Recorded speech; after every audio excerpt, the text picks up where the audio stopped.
Welcome. Welcome. Welcome back to the channel.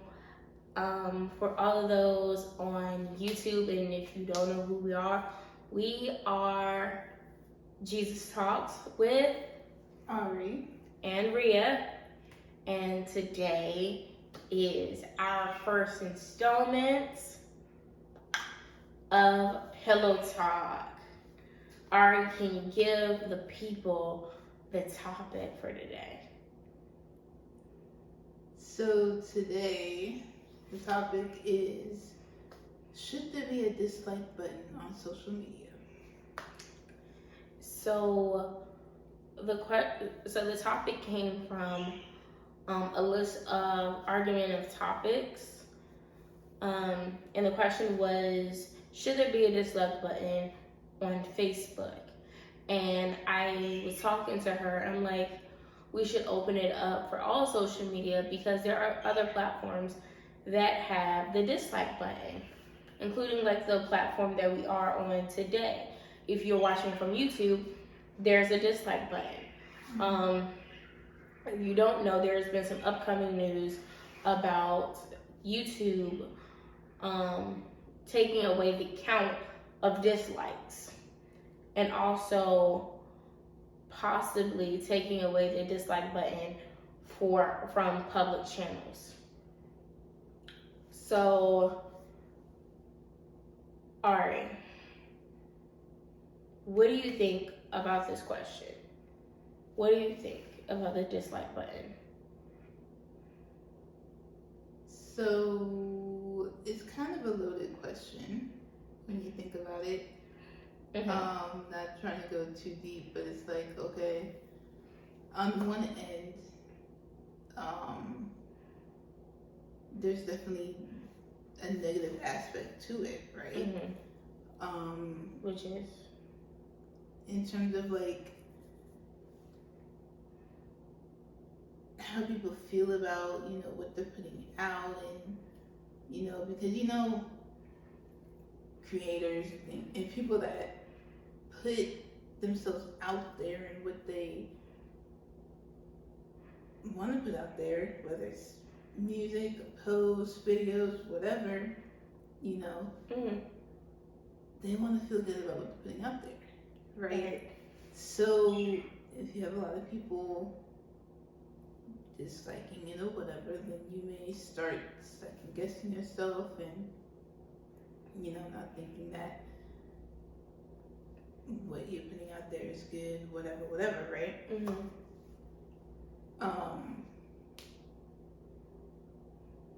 On the other hand, we do have the freedom of speech, right? So being like, oh, you can't express yourself goes against that. Now, however, that being said, there are exceptions to the rule, and you can only go but so far, right? Like, you can't threaten people or whatever, you know what I mean? So, I don't know. It's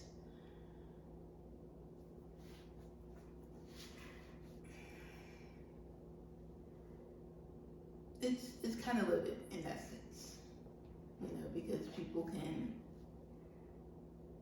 use it and go too far with the dislike button. Disliking it just because, like, they may not have even read the post or watched the video or whatever. And it's like, I'm just gonna not like it just because. Or going a step further, disliking it and commenting. Right?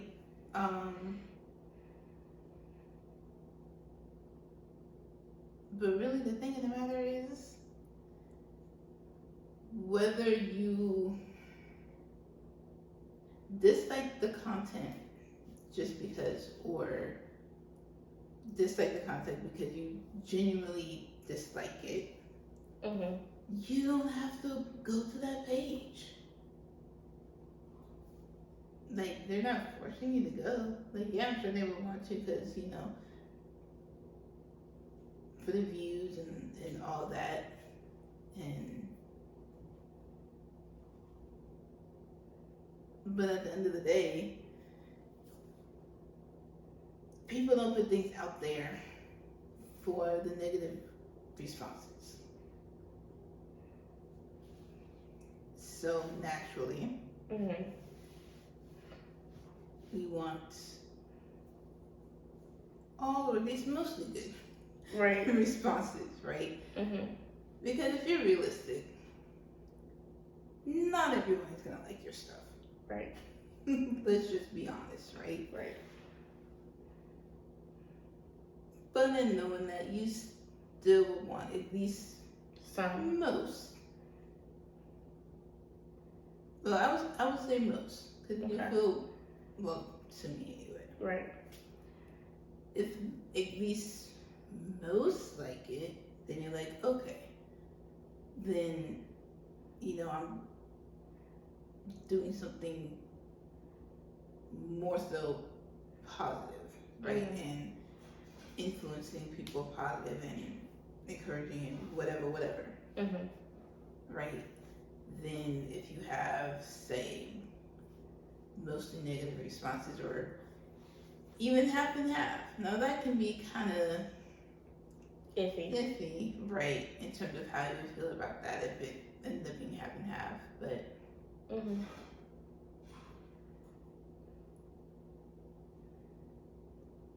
yeah. Yeah. So for me, because of that, it's kind of a loaded question. I agree. And I was prompted to Google some cyberbullying statistics because even if YouTube or whatever platform takes away the number of dislikes, it doesn't change that somebody disliked it. Right. So that is not my issue because everybody's not going to like you. Even for this channel, if we could touch one person, that's more than enough for me.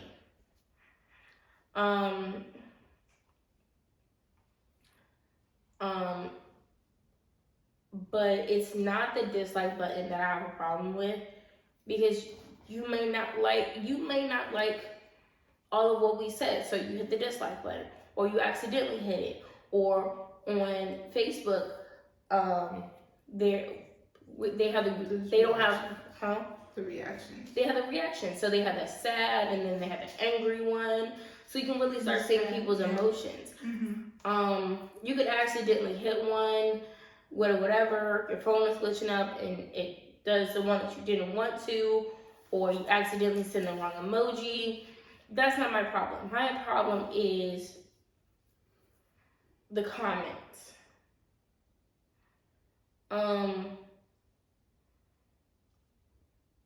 Because it's the comment section is what really gets me. Because as content creators, we do have the option to review all the comments, review some that may seem inappropriate, or just let all fly, or just turn it off.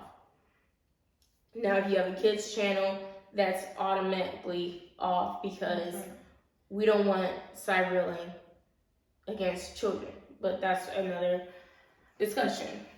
Mm-hmm. So, we have to be careful, not of disliking something, but I guess our response to it.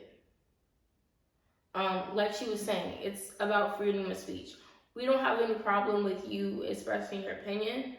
I don't. You have your opinion, I have mine. We may never agree, we may never see eye to eye, but we can agree to disagree. But it's the fact that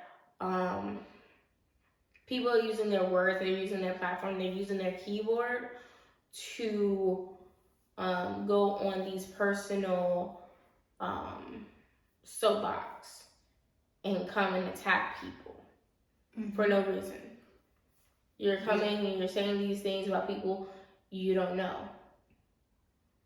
I am a fan of some reality shows, and the way that they go after some of these cast members is like they're not human, like they don't have feelings, like they don't experience life just like the rest of us. Mm-hmm. I'm like, let's give these people some grace now. We don't know them. I mean, yes, they may have they may have, it may look like they're the villain, but every villain has a story. It is that, then also, like, that's what they're portraying because that's what's on TV. And that's what's selling. Because the thing, well, that too. And you see, okay, for that or content creators, or anyone, period, that's in the limelight, right? You see what they give you. Mm-hmm. You don't see them off camera, right? You don't see them most of the time in their most vulnerable state, right? Mm-hmm. They only share what they want you to see. And then when they do start showing that, oh, I didn't know, or this or that, or, you know, it's karma. Yeah. And that's not fair because we're not giving, you know, them room to be human. Mm-hmm. I mean, even though we only see this part of them and we always see this villainess or villain kind of spirit, we don't really get to see their softer side. I'm not gonna name drop. You know who your villain is on your show. But to name, to give you some quotes that are recent, like they're from like 2019. And before you go into that, with one thing you reminded me too while you was talking was Mm-hmm. a lot of people, a lot of times people make comments based off of things that they're seeing out of context, or they may not even see the whole video. So again, seeing something out of context and commenting based off of that. Yeah. So it may not have even meant what you saw. Right. And actually, there's a YouTuber, well, a comedian who also creates content on YouTube. He basically posted about that too. He's like, watch the whole video. They don't just read, you know, what the caption is or whatever, or watch part of the video because you may not get the whole context of what it is. And then you're over here in your feelings, and that's not what they were saying. You know what I mean? So, yeah, it's all about context too. Right.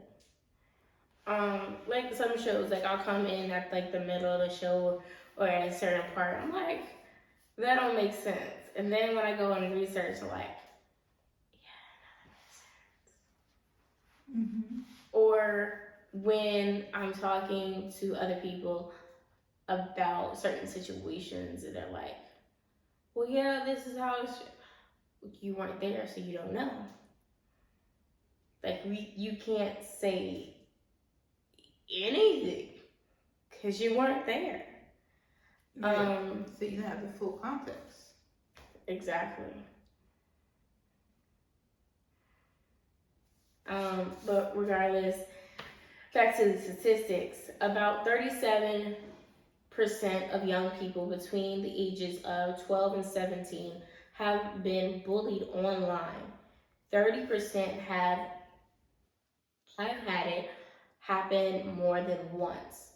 95% of teens in the US are online, and the vast majority access the internet on their mobile devices, making it the most common medium for cyberbullying. That is a little shocking. Yes and no. Yes, because there's a lot of children. There are a lot of teenagers out there in the world, and there are some societies that don't let children onto their phones. So we see that 95% of teens are on the phone. They also didn't give an age range in that second statistic. So, but for 37% of our preteens and teenagers to be bullied, and then 30% to be experienced more than once. That is an eye opener. And I think that puts that in a different perspective, because a lot of people like to use the dislike button or use the comment section as a place to do their fighting, a place to attack. There are a lot of these troll pages, these backup pages, these fake pages where people created so they're hidden. So we do have to be conscious of that. Couple years ago, I heard about this story about this mother who actually cyberbullied her daughter's best friend.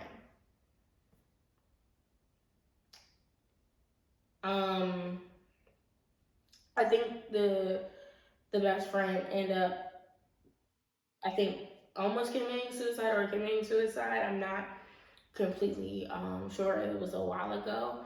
But the fact that adults are now, they're adults bullying children.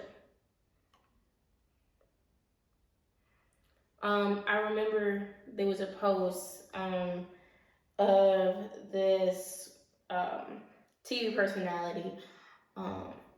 She had braided her daughter's hair, and her daughter's under 5. And a lot of people were coming for her and talking about her child. It's a child. It's a child. It's a child. We're bullying children now? Is that where we get our clout from? Is that where we get our followers from? You know, some people do it to make them to feel good about themselves.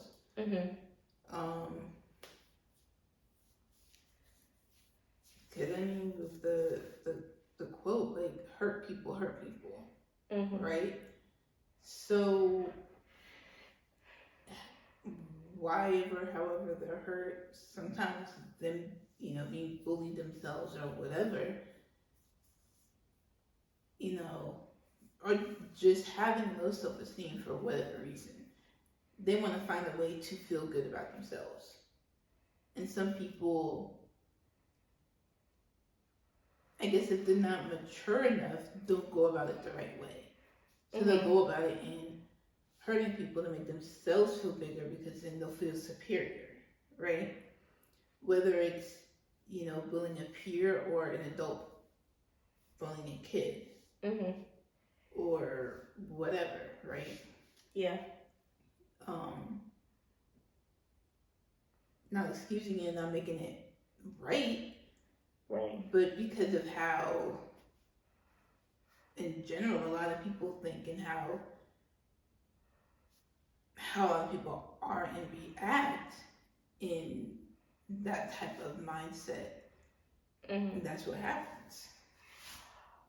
Right.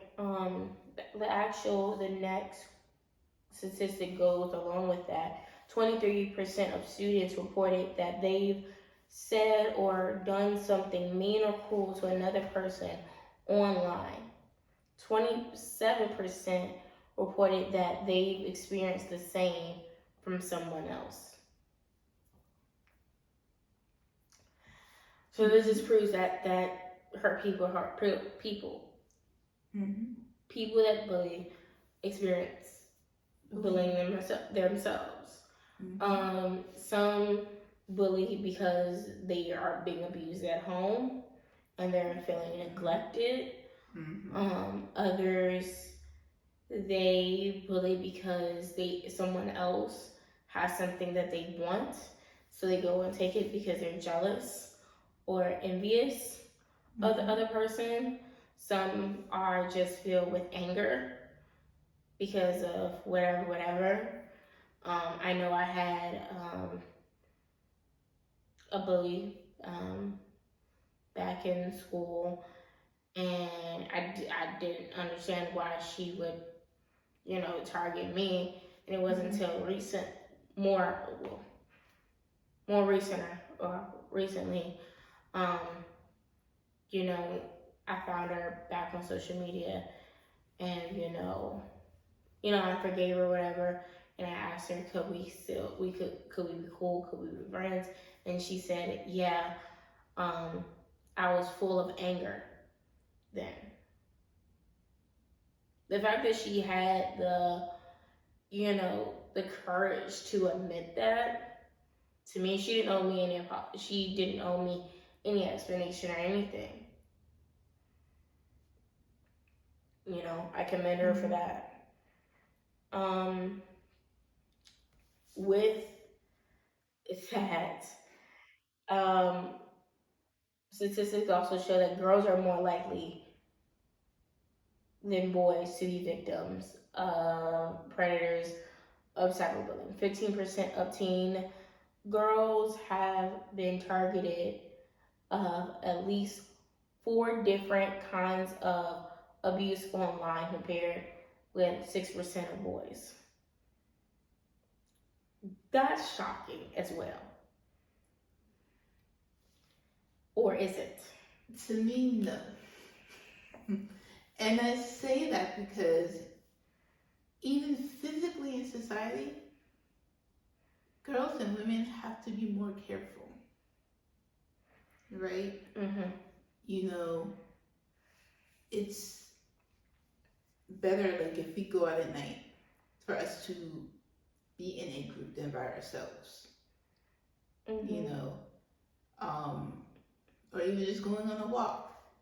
If it's early in the morning or at night, the sun's going down or just coming up, whatever, it's better to not be by yourself.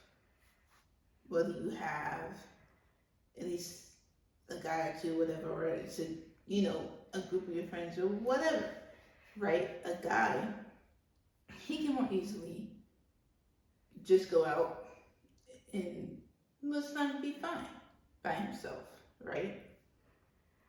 And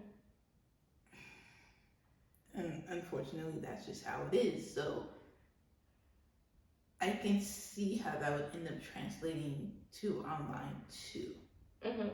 Because some of it, I think, is men just seeing us as the weaker vessel, right? So they want to try to take advantage of that. Now, yeah, they may be physically stronger in terms of us not being able to fight them off or whatever. But even with that, like, we have our strengths too. So we're strong, and probably even stronger in a different sense than, and other than physically, I guess you can say, in the aspect of fighting them off.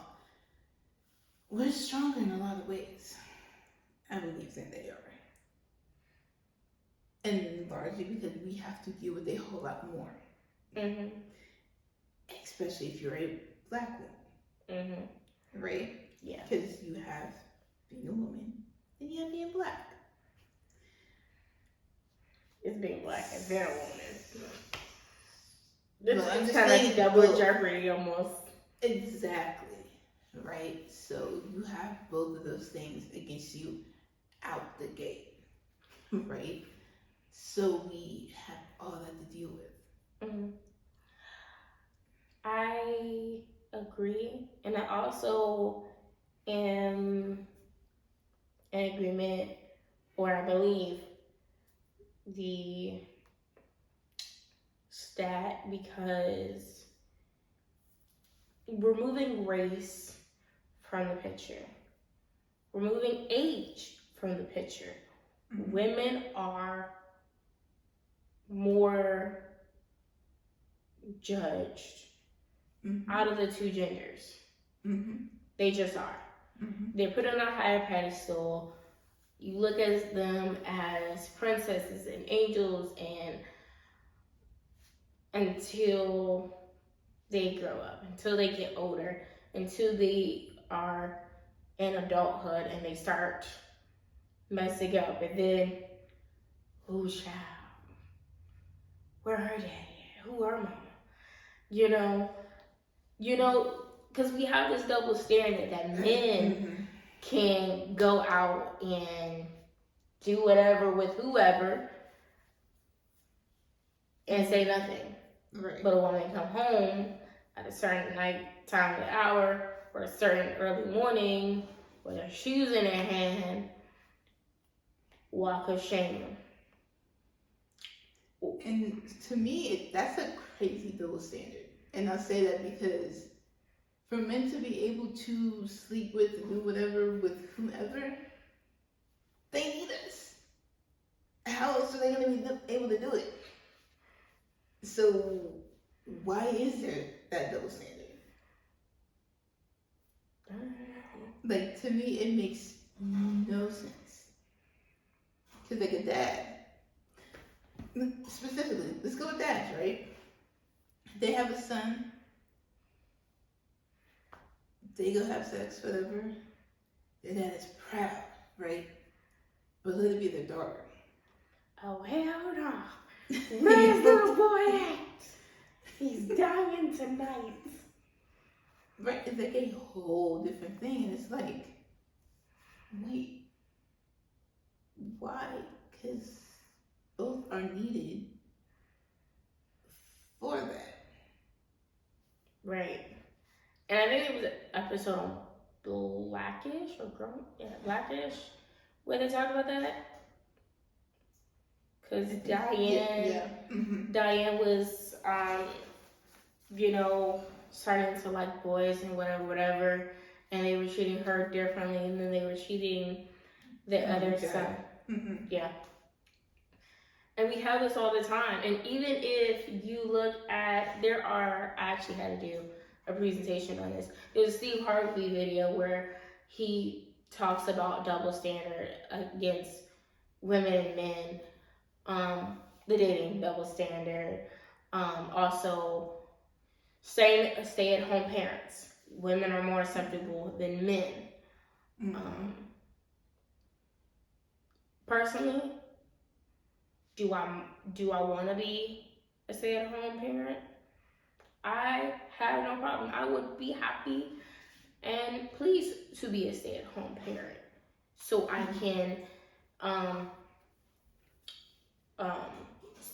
can pour out and I can love and I can grow and I can teach my children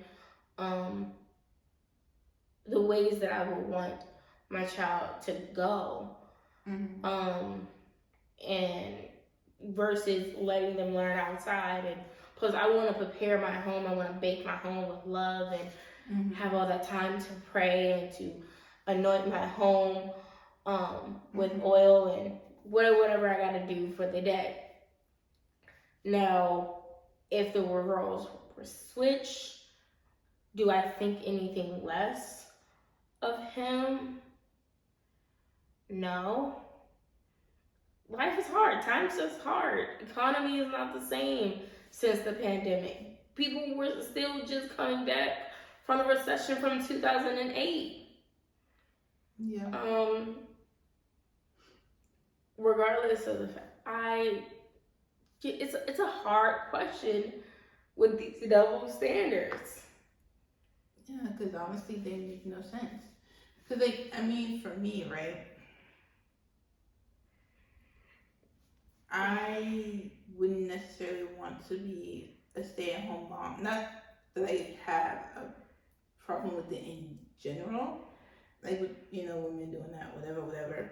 It's just personally for me, because of how I am, I'm like, I can't necessarily be home doing nothing. So I'm like, I'm going to be the one to want to work, even if it's at least part-time, right? Because then that would give me the rest of the day to be able to do stuff at home. You know what I mean? She's a bad person. I'm a late riser. Yeah, I'll be the one to get up early, get that out the way, and then come back and yeah, that would be me, right? So if I had the opportunity, and when my husband comes and if he makes enough money and I don't have to work full time, okay, I'll work part time, even if it's like a couple days a week, whatever, and spend the rest of the time doing what needs to be done at home, right? What Doing if it. Mhm. because you said part time. So what if you were only working the weekend?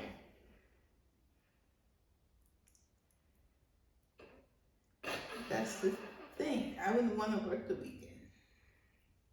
One, because,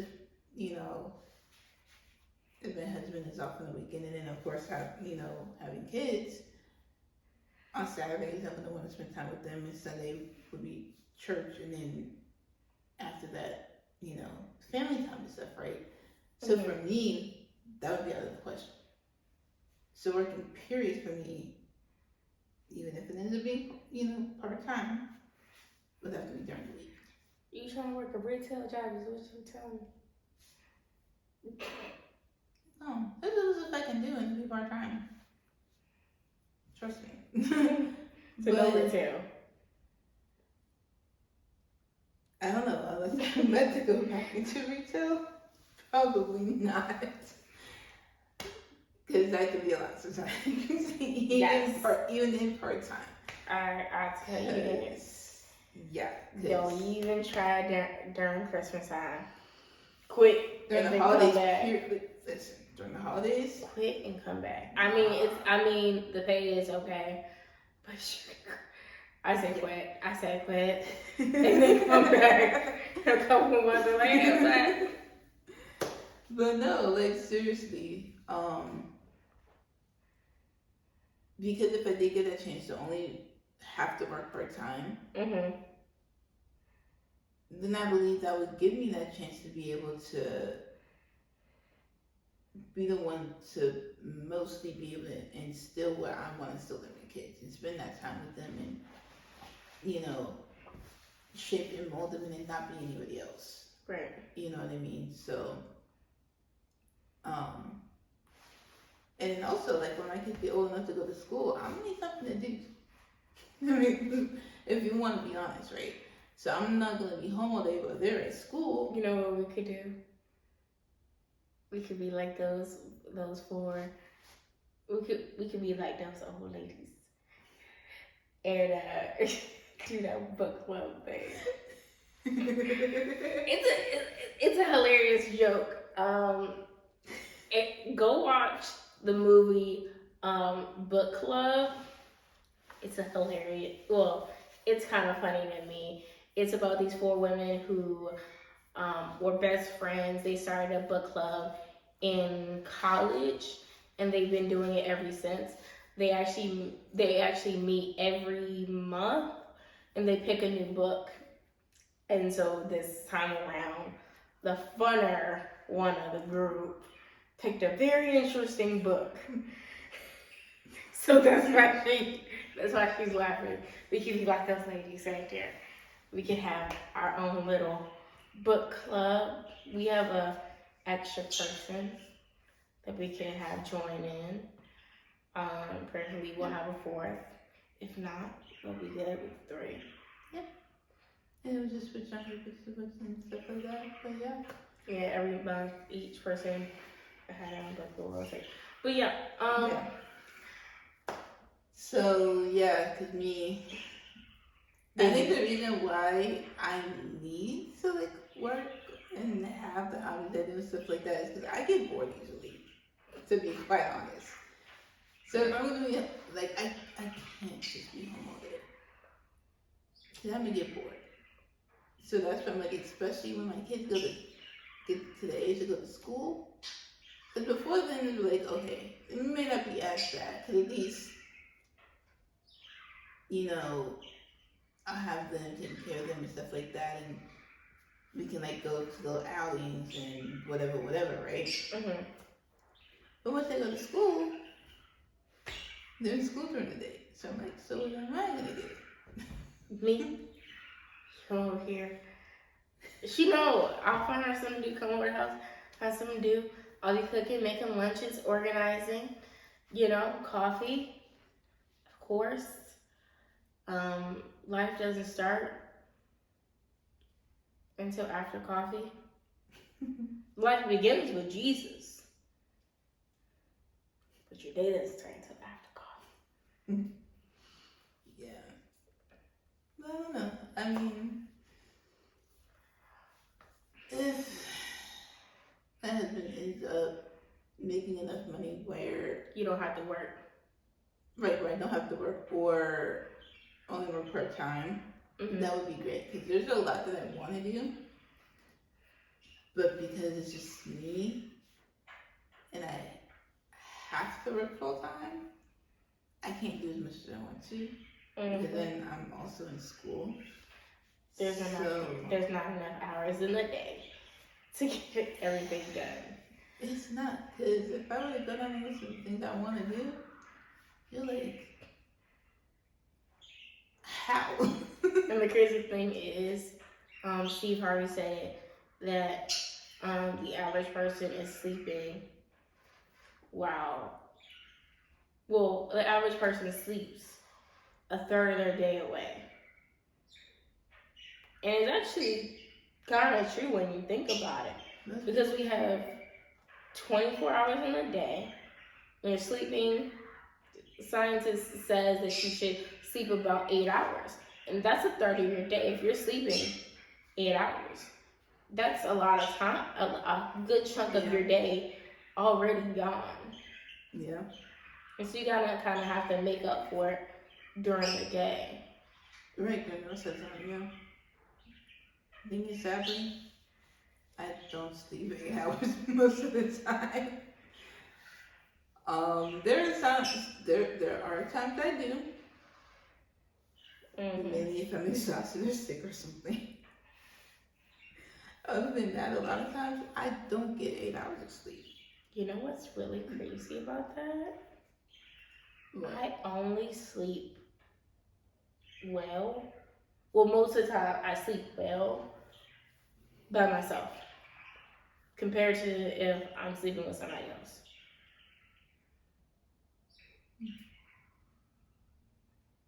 That's the crazy part. I can get 8 hours sleeping by myself. See, if I was in bed early enough,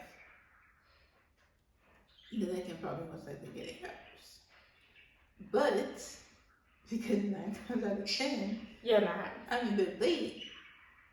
Yeah, I don't.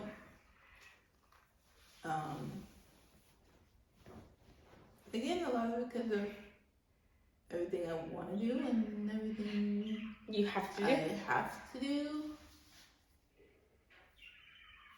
Like even now, recording this podcast, it's late. Very, very late. And do remember, we are doing these on our own time. We are not getting paid to do this. We are not being forced to do this. We have no sponsors. But we do will soon, but right. Yeah. The only sponsor that we do have is for our podcast that is sponsored by Anchor. So there will be an ad about now for all of our podcast listeners. For YouTube listeners, check it out. Listen to the whole podcast so we can get your contributions. We do not have, we don't have any other sponsors, but we will soon, by God's grace. We do have affiliation codes. I am a barista babe for coffee over cardio, which is a healthier coffee.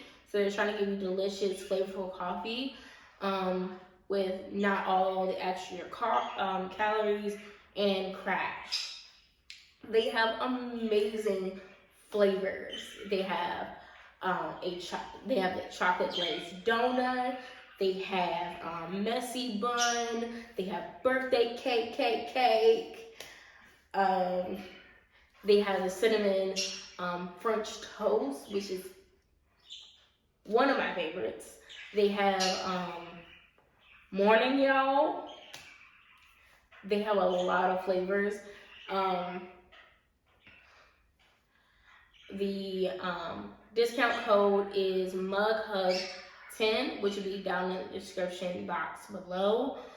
And you'll get 10% off, and then we will get 10% so we can basically buy more coffee. If you want a coffee review, we can also do that as well. That could be like a bonus video for the weekend or something of the sort. Do you have anything else? Any other thoughts? No, I think that's about it for that topic. I think of right now. Right. We do encourage you to do research about the topics that we do talk to you about, because these are serious. These are issues that that your friend or your neighbor or your cousin or your sister, your brother, or your mother is also dealing with. And I would say, like you said, like it's serious. So we need to take it seriously, because I believe when it first started, it really started taking off when the internet came into play with cyberbullying.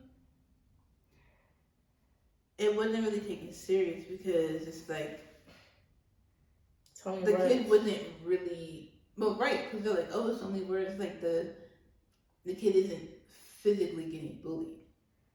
But the thing is, words are just as, if not more powerful than being physically bullied. Right? Because honestly, for me, I got bullied, well, in terms of like outside of the internet, I got bullied both ways, right? With people just saying things to me, and then I've also got physically bullied a couple times, right? Both were just as damaging. Yeah. And that's outside of the internet. So imagine it being on the internet, how much more it could be, because you're feeling even less in control, because you don't know where this person is, who this person is, or whatever, so you can't do anything. Right. You know? So yeah, it's something that we need to really take seriously. Instagram is actually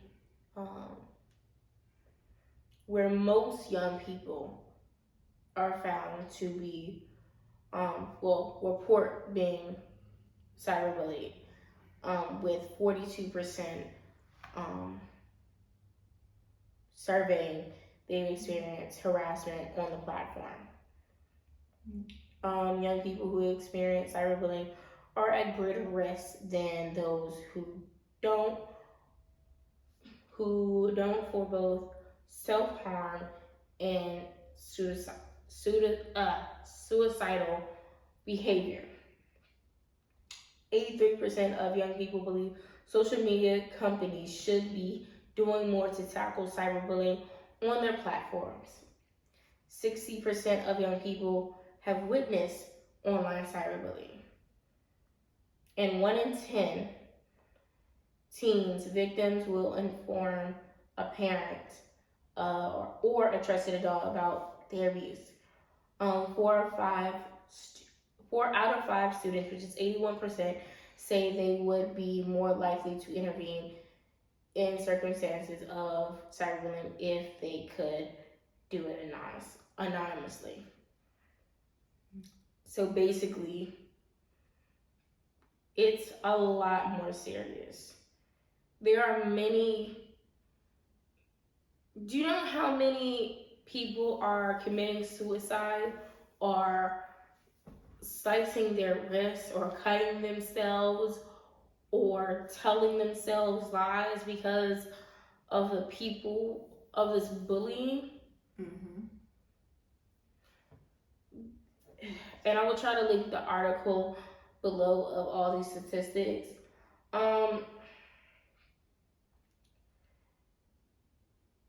About half of the people that are experiencing this is of the LGBTQ plus community. I'm not gonna get into that, but everyone should be respected across the board, regardless of race, age, gender, sexuality, sexual preference, gender identity, whatever you choose to do, that is your choice. Mm-hmm. You have the freedom of choosing whatever life you want to live. If you want to be a girl, be a girl. If you want to be a boy, be a boy. Live your life the way that you would like. In the movie, there's a Christmas movie. I think Almost Christmas. They said,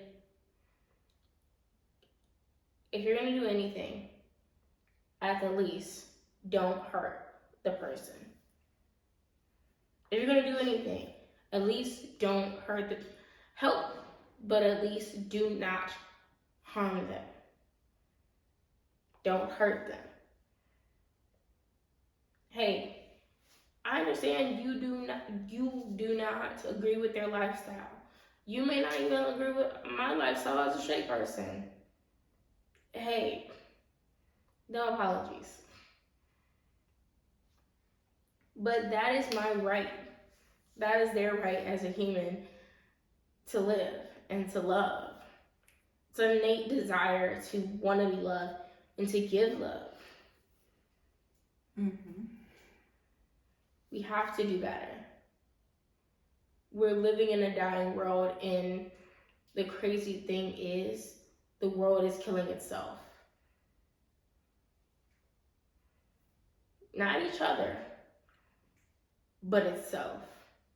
Like she was saying, words are powerful. The Bible even speaks of it.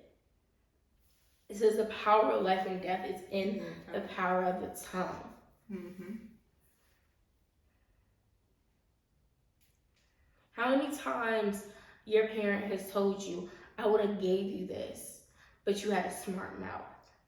You just killed your blessing because you had an attitude, because you spoke out against what was working in the back scenes. You don't know what God is doing. You don't know what people are doing. Yep. I felt like somebody treated me so terribly. I'm like, why do they treat me so terribly? And I went to someone that knew them well, and they were like, I don't understand what you mean. They think the world of you.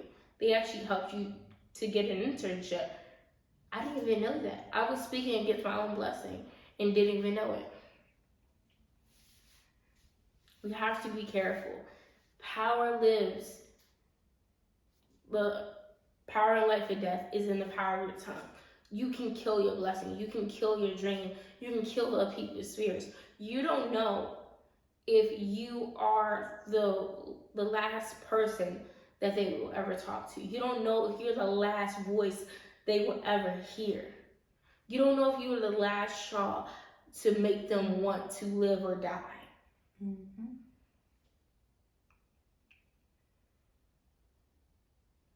So,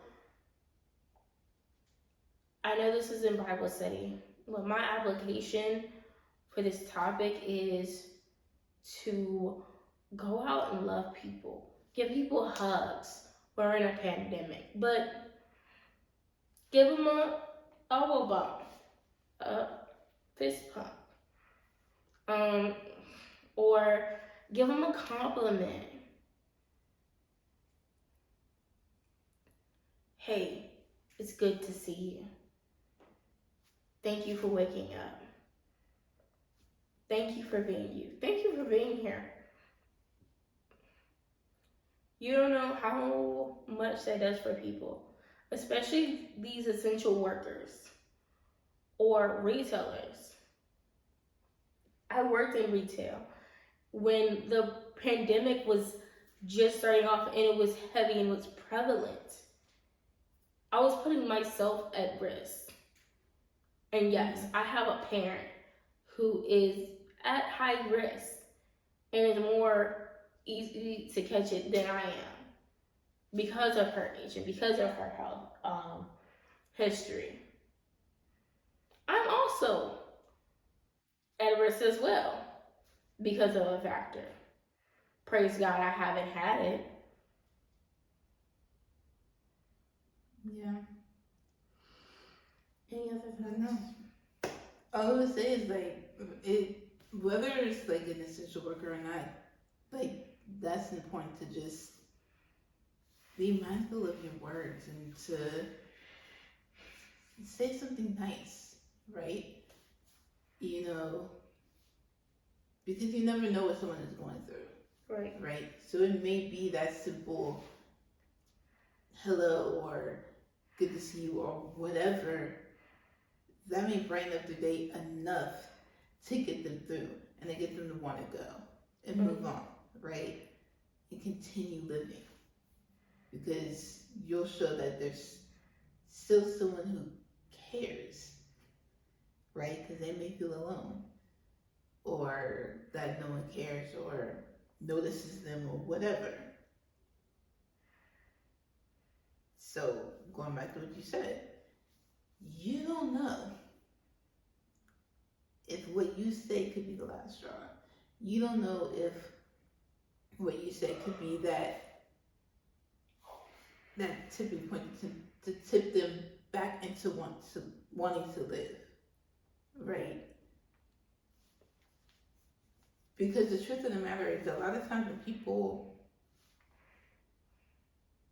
commit suicide, a lot of times they think about it first, and they plan it out and all that. And sometimes they'll go do something for the last time, kind of in hope of something being said, someone reaching out, or whatever, to change their mind. Because at first they start to act out, their behavior change, and we don't have enough people that notice that, or if they do, say something. Everybody's busy. Everybody wants to mind their business. She ain't saying nothing to me. I don't say nothing to her.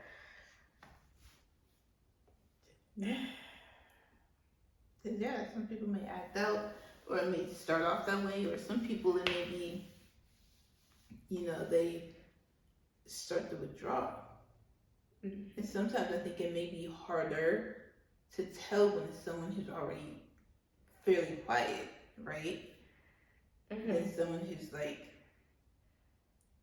more outspoken, vocal and outspoken, extroverted, whatever. Because then if they start to back up, then it's like, wait, what's going on? You may more so find someone to be able to notice, right? If they're not too much in themselves and busy, whatever. But if it's someone who's not really out there like that, and then they back up, if no one pays attention, they're not gonna really see it. Like, it'll take someone who really knows them to be like, you know what? I know a lot of times you can be quiet, but you're being a little too quiet right now. Like, what's going on? Right?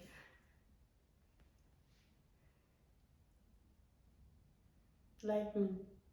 I know her very well. She can be quiet.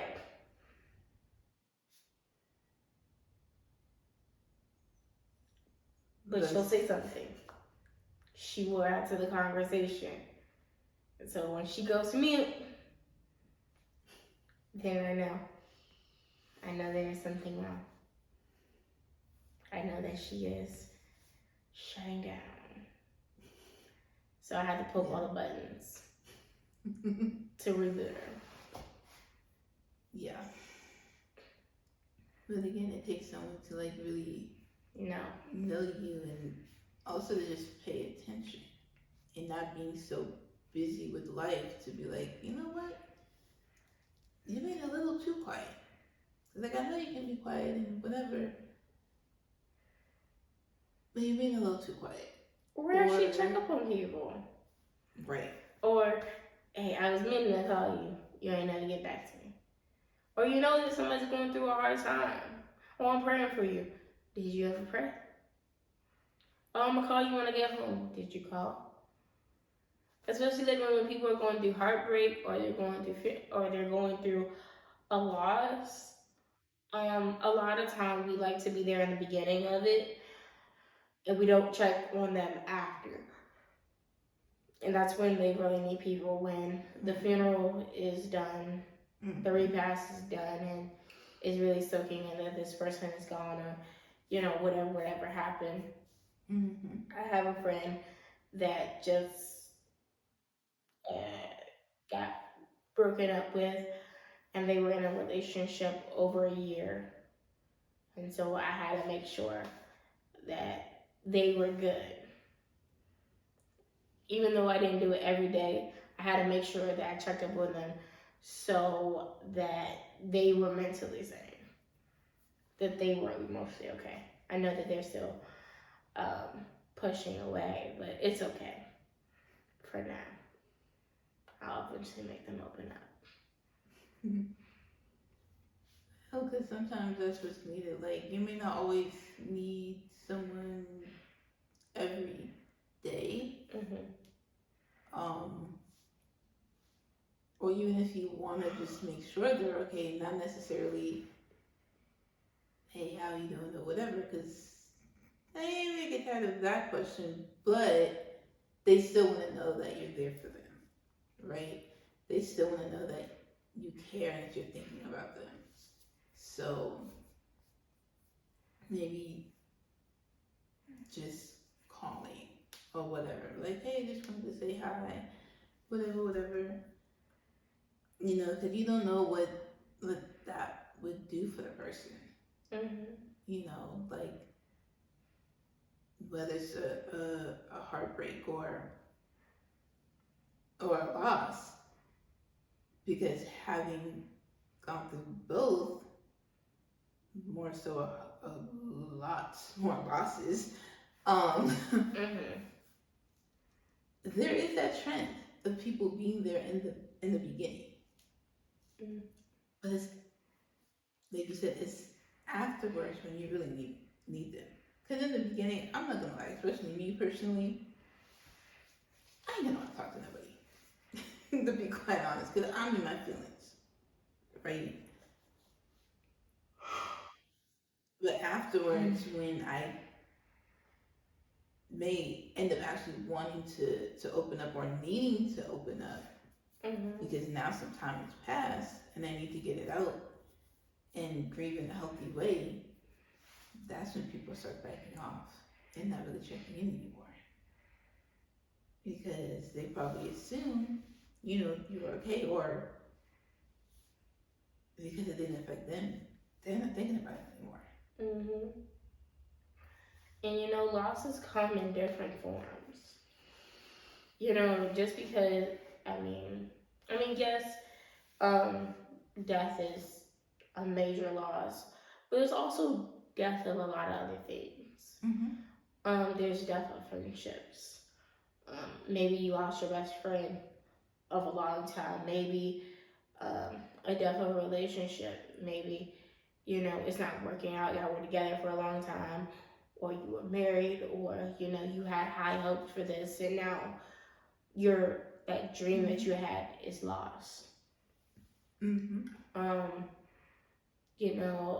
The loss of a job, a memory, or something sentimental is not there anymore, and it's just like, that's also a loss as well. there are many losses. We're not just talking about like death, someone dying. Yeah, exactly. Because let's be honest, a lot of times those can hurt almost Worse. as bad. You know,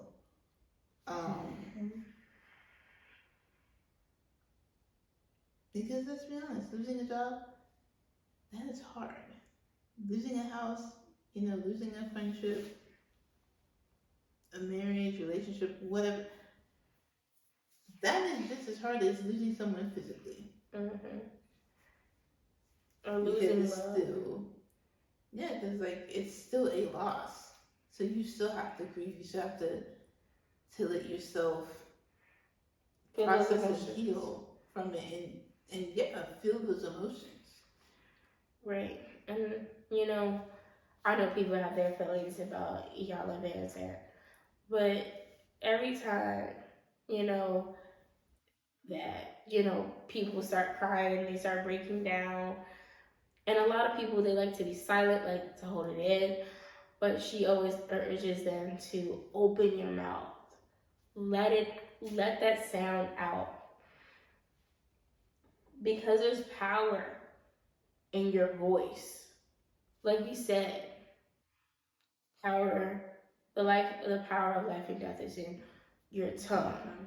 Mm-hmm. And you're holding back all of that grief, all of that hurt, so that death is starting to rot.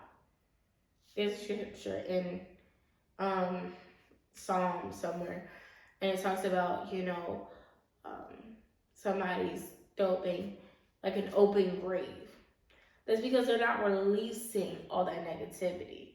So when you're crying, you need to open up. You have to use your sound, use your voice. And what did the Bible also say? That He will collect your tears. He hears your cries. He can't hear your cries if you don't use your sound. Right? Yes and no. She knows what I mean. She knows what I mean. I know what you mean. That's why I say yes and no. In terms of where you're going with it, yes. I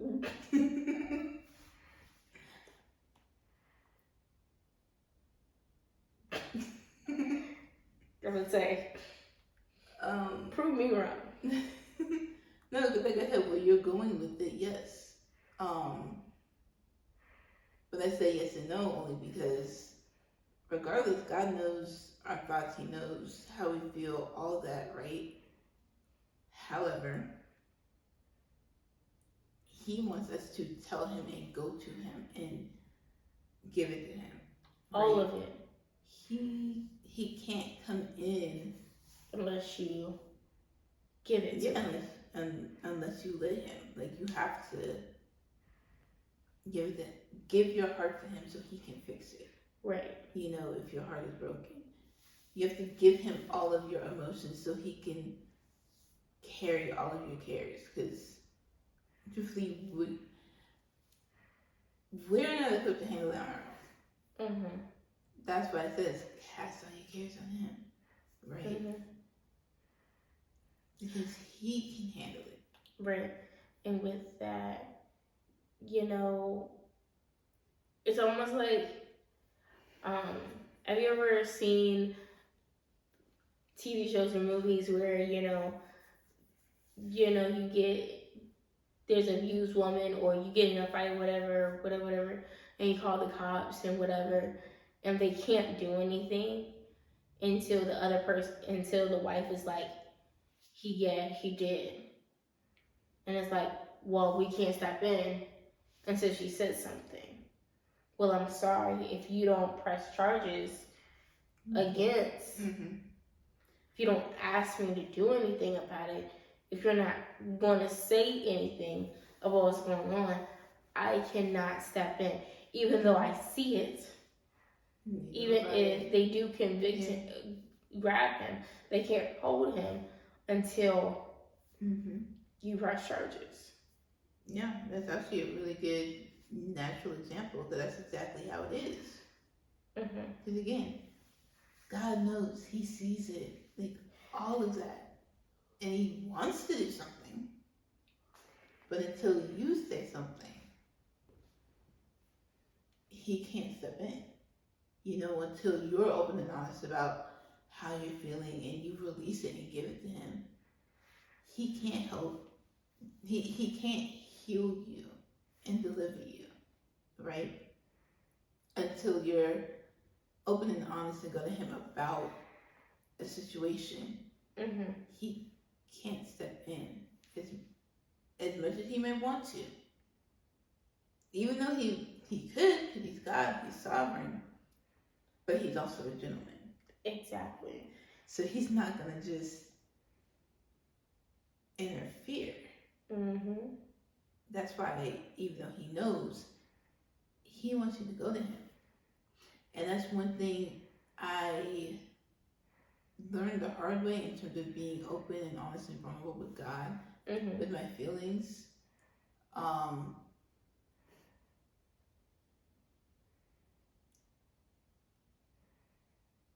Is in knowing how, that He's sovereign and all that, and that He knows what I need, how I'm feeling, what's going on in my life, all that. That there's still that step of me going to Him and being honest with Him. And honestly, I've done a lot better, but I'm still a work in progress, right? And a lot of it, I think, has to do with the fact I'm just recently got to that point of that. And with that, a lot of times, depending on the feeling, how much it is, whatever, it's like, I don't want to deal with it. Because sometimes it can be a lot, especially when it's everything. It's like all at once. It's almost like it's just starting to just cave in. It's almost like you're holding like this big high-tiered cake and you're just trying to hold it up. Or even, back in the day to help, with your walking or your posture, you have these holding these books on top of your head. You're trying to hold it up straight. You're trying to keep yourself together, all the pose and whatever. And then, I get tired. Snap, wait. It's starting to fall over. Yeah. Or it's almost like baggage. And that baggage starts to weigh you down. Think of it as a really good analogy is, think of it like you have a backpack on your back. And every issue is a rock in that bag. Or it's a pound. Every issue. Say you have 5 issues. And that's like 5 pounds per issue. That's 25 pounds on your back. Then you have to add on all of the insults. Who do you think you are? Another 10 pounds. Let's say there's like 10. Right there, you're carrying 125 pounds. But you still have to keep walking. Eventually, that's going to weigh you down. It's going to literally pull you down. You're not going to want to go on. Your body is going to respond and say, oh yeah, we can't carry this. What are you doing? You're not going to want to carry that.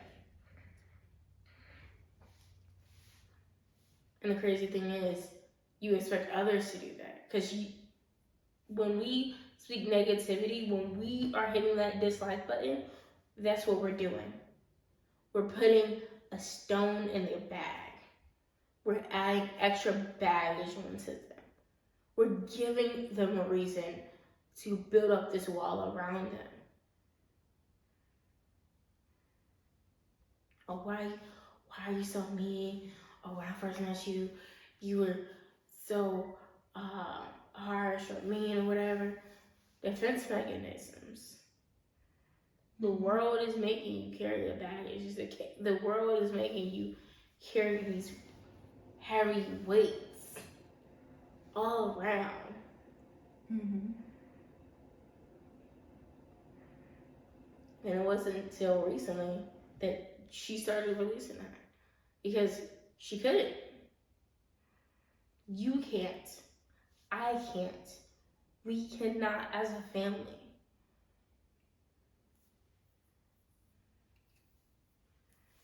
We cannot as a body of Christ. Counting up the cost, we cannot afford for you to fail. We cannot afford for you to get weighed down. We cannot afford it. Yeah, because we need everybody. Mm-hmm. And so, it's one body with many members. Yep. And every part of the body is important, no matter how small, because it plays a significant role. Mm-hmm. You know? Yep.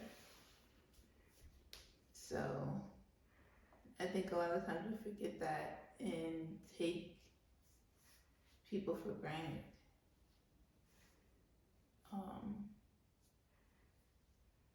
But we have to make sure we see the importance in them, and even a lot of times see the importance in ourselves. Because sometimes we can let things, situations, or people, take us off course and forget who we are. Forget who God called us to be, right?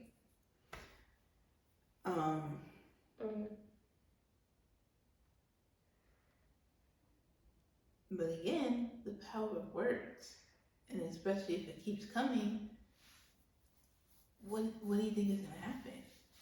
Yeah. You're gonna get to that point, even if you started fighting and stuff like that. It's like, no, I'm not that. I'm a child of God. I'm strong and da da da da. But if you keep hearing the negative and it's keeping sown, then yeah, it's gonna start seeping in. It's temptation. How many? Okay, I know we all had that moment, or we seen, on TV, and you're always like, how could you fall for that? Well, it's the small things. It's small things, but with big consistency.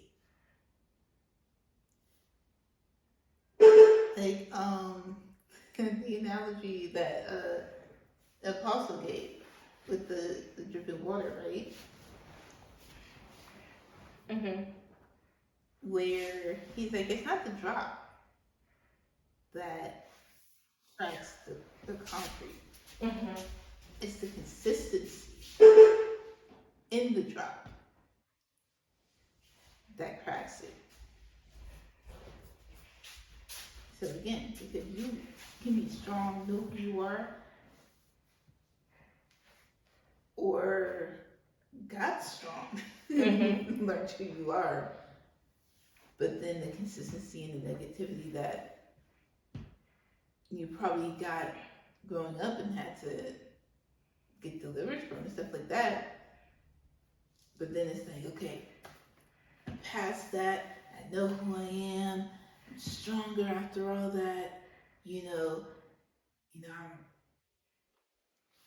I'm the head, not the tail. I'm above, not beneath. I'm a child of God. Da da da da. Mm-hmm. But then here comes someone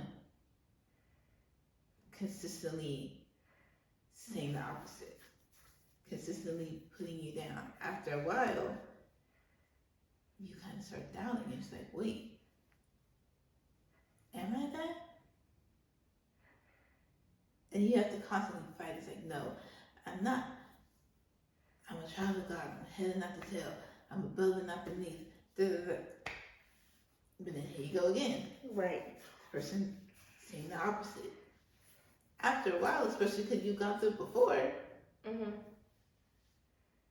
then it's like, it starts to weigh you down. And it's like, okay. And then it gets to you mentally. Because again, the power of words. Yeah. And it even goes with the things that you say that you're not gonna do.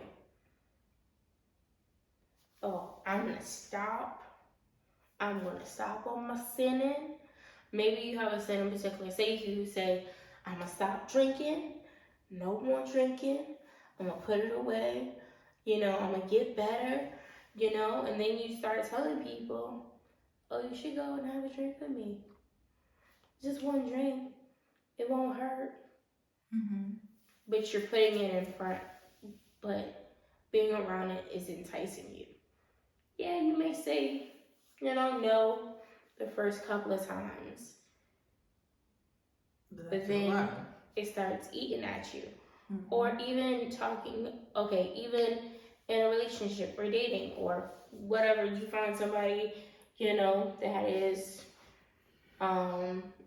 good looking and, they're trying to talk to you, whatever. And you're like, no, I want to wait, whatever, I want to take my time. But if they're consistently, not constantly, consistently planting that seed, I love you. I think you're beautiful. This will make us better. It will make us stronger. And it's not just also, just the words that they're speaking. Now that we're in this digital age, it's also texting. So you can actually reread it. You can actually replay it in your head. You can actually kind of visualize them saying it. You can actually visualize them saying it because we have FaceTime. We have these audio messages that we can send people and you can save it. We have these stories and you can save messages. Mm-hmm. So you have more options to be tempted. Yeah. But yeah, with you saying that, for me, I am a very visual person. So just as much as like physically hearing something can hurt, seeing it's worse. Yeah, it can be worse because then there's that visual and then like it'll just keep replaying in my head, right? Mm-hmm. And then it's like this fight to get it out. Right. To try not to remember it anymore. Try not to replay it and replace it with something positive. Right, and it's hard if you have to like go past those texts or whatever, because you kind of have to reread it. Because like me, I'm a person to go back and reread because I like to reminisce over things and kind of go back over things to kind of process it and remember the good times and take the lessons away from it. But it also gets bad because, like you were saying, it's replaying in your mind and you're kind of you're replacing yourself back in that situation. Mm-hmm. And it gets worse and it's like, I would say you kind of start feeling those emotions again, fresh, as if it was the first time or the second time reading it. Because it's the first time you're like in shock. Oh my gosh, I can't believe they said this. And now the second time it's like I actually got time to process it now. I think this topic was longer than we thought it was going to be. And I also think that we got a lot far. Yeah, definitely didn't think I was going to go in this direction with it, but it definitely was a good discussion, I think, and definitely needed, I believe. Yeah. Did you get anything from it? What is your takeaway? What is your so what, who cares? They don't listen to this whole conversation. They just scoop to the end. What is your so what, who cares?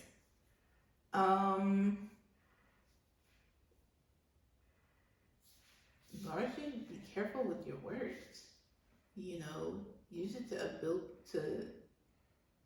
build people up, you know, and not tear down. Use it to show love and encouragement. Mm-hmm. Yeah.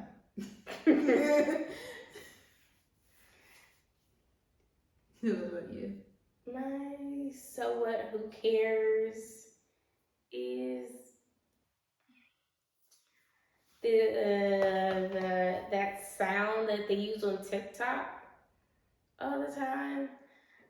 Is of this person talking about the conversation she had with one of her best friends. You know, her friend wanted to start something, but she's like, but there's already somebody doing it. And her friend was just encouraging her. Yeah, they are, but there's only one you. Even though there are other, like, you didn't think that Beyonce was like, there was other singers.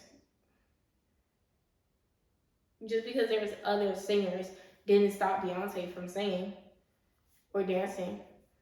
Just because, you know, there were other presidents didn't stop Obama from trying to be president. You know? Yeah. And so, you know, that's what I'm going to take away. Just because there's, you know, other people out here, you know, on here, there's, you know, to believe in myself. You know, of course, there's other people in the industry. Of course, there's other people that are going to be speaking negatively. But there's only one you. Each individual has their own niche. They have their own unique style.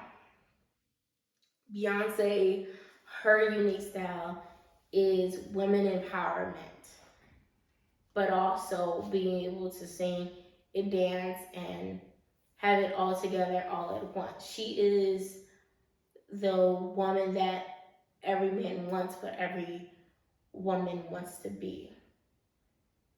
She has created that for herself in her music. You want to be like me, but you can't be me. You want to be with me, but you can't be with me. She's created this environment for her fans and for the people around her.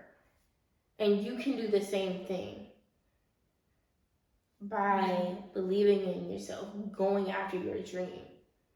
Yeah, because with that's really good, because I think people get discouraged and like by the negative comments and by the over the dislikes. negative comments, or the fact that, you know, they feel like someone else in that same industry or doing that same thing is better.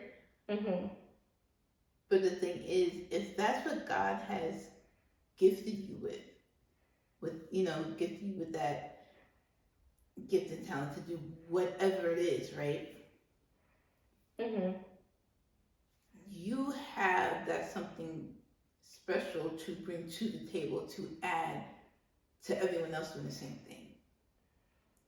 You know, whether it's being an actress, a singer, a writer, a YouTuber, preacher, teacher, whatever, musician, whatever, you have that uniqueness that will have you stand out, that will add and be able to reach people who those other people can't reach, doing the same thing.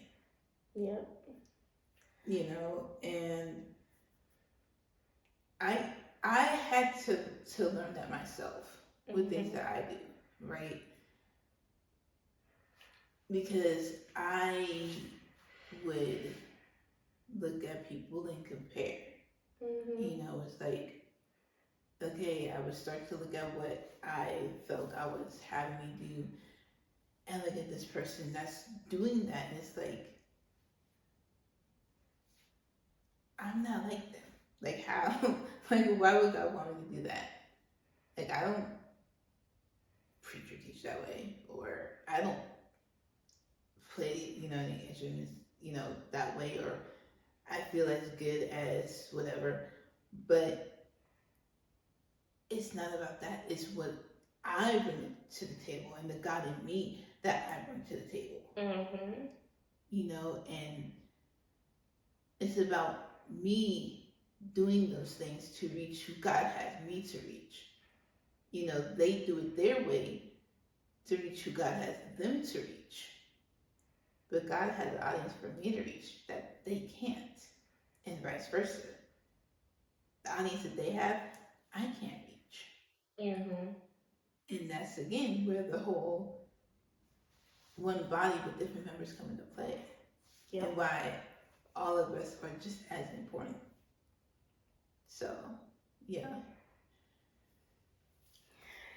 That actually brings me to a Bible scripture writing plan that we can definitely do after this Choosing Joy reading plan is over. Is comparison and envy.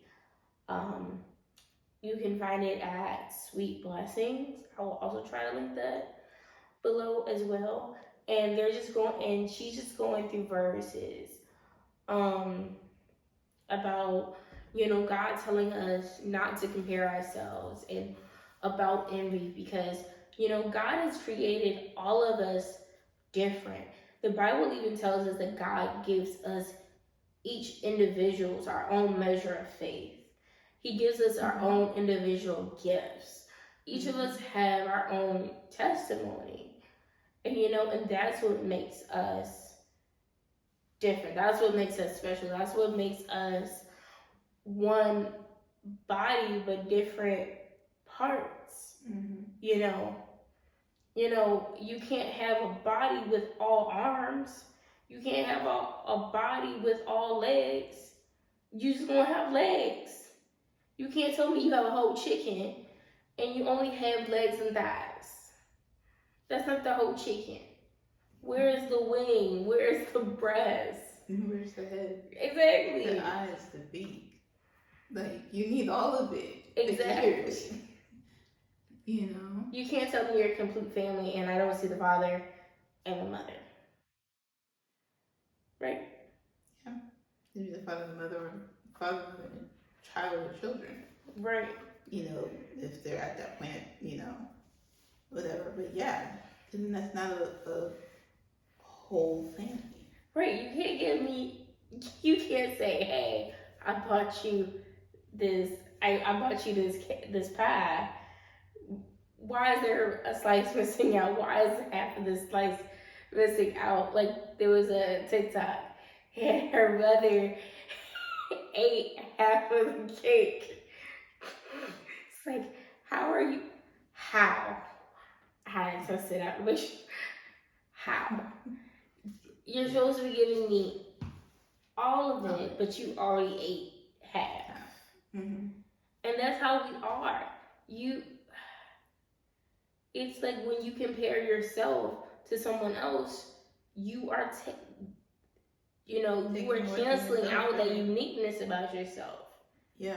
And you're only capitalizing off of how you can be like somebody else, and God didn't create you to be somebody else. And the crazy thing is, if you could be more like them, you would be them. And you don't need another them. We need you. We don't need an extra Beyonce. We don't need an extra Obama. We don't need an extra Joe Biden. We don't need an extra Rhea. We don't need an extra Ari. We need a you. We need one of you. Even twins had their identities, personal identities, aside from each other. There is that one or a few factors that make them different. Look at how much they look alike. Right. Tia and Tamara. You could almost not tell them apart from when they were younger. But now that they've grown up, and now that you can tell their facial features are different. One has a mole and one doesn't. Well, beauty mark or something. Oh, I've always called it a mole. But that's how when I would watch Sister and stuff, how I would be able to tell them apart, because they look so much alike. Right. And you can tell in their facial structure, they're different now.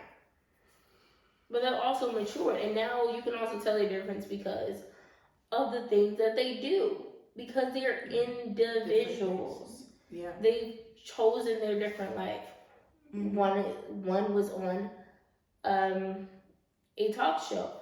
The other one continued to do acting. Even though they went after this, they were on similar shows, they still had their own personal identity. They played twins, but they're different people. Yep. I think that was a great topic. And I think we got some inspiration for some more that we could do. So that means stay tuned. Yep. For the weeks to come. We also have some interesting news to tell you coming up soon. We will not release it. Not yet. But soon. But we will say there will be even more way to get in touch with us. We will even we are even going to be getting into a way that you could talk to us one-on-one. So, with that being said, we're going to close out. Yeah. So, but remember, like, share, comment, subscribe, and hit the notification bell. Also, email us. It'll be in the description box below. Exactly. Also, don't forget to hit those affiliation links or link for right now, but there will be links. Go grab you some coffee and join us for next week, or you could just binge watch our last episode. Yeah, we'll be putting out content Mondays, Wednesdays, and Fridays. Right. So, and sometimes there may be bonus. Exactly. So, until next time. Later.